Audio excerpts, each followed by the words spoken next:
High everyone, how are you? Welcome to my YouTube channel. আমরা মোবাইলে প্রায় প্রত্যেকটি মানুষই যাদের ফেসবুক অ্যাপস ইনস্টল করা আছে বা ফেসবুক অ্যাকাউন্ট আছে তারা কিন্তু মেসেঞ্জার অ্যাপস ইউজ করে থাকি। এখন অনেক সময় দেখা যাচ্ছে যে মেসেঞ্জার অ্যাপসে আমি ক্লিক করলাম কিন্তু মেসেঞ্জার অ্যাপস এটি ওপেন হচ্ছে না। এই সমস্যা কিন্তু আমরা অনেকেই পড়ে থাকি। এরকম ইরোর যে প্রবলেম আছে এই প্রবলেম কীভাবে সলভ করবেন আজকের ভিডিওতে সেটি দেখিয়ে দেবো।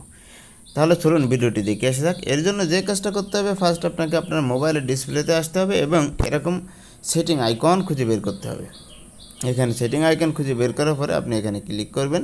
ক্লিক করে স্কেল ডাউন করবেন। স্কেল ডাউন করে আপনাকে অ্যাপস যে অপশানটা আছে এই অপশানে ক্লিক করতে হবে। অ্যাপস অপশানে ক্লিক করার পরে এরকম ইন্টারফেস আসবে, বা অনেক সময় এরকম ইন্টারফেস নাও আসতে পারে। যদি এরকম ইন্টারফেস আসে তাহলে ম্যানেজ অ্যাপসে চলে যাবেন।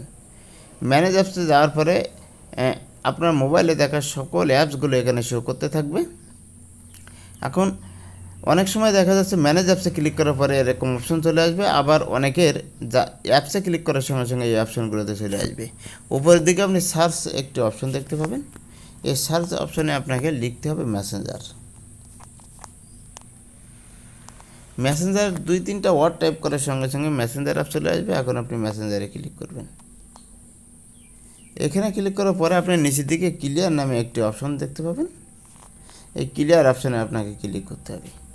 ক্লিয়ার অপশানে ক্লিক করার পরে ক্লিয়ার অল ডাটা যে অপশনটা সেই অপশানে ক্লিক করতে হবে। এই অপশানে ক্লিক করার পরে এখানে যে ওকে অপশন আছে এখানে ওকে দেওয়া লাগবে।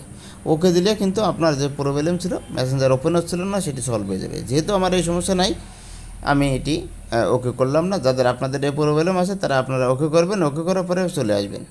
চলে আসার পরে আপনারা মেসেঞ্জারে এই যে মেসেঞ্জার আইকন আছে এই মেসেঞ্জার আইকনে ক্লিক করবেন। ক্লিক করার পরে দেখবেন যে আপনাদের যে প্রবলেম ছিল প্রবলেমটি সলভ হয়ে যাবে। Thank you all. আল্লাহ হাফেজ।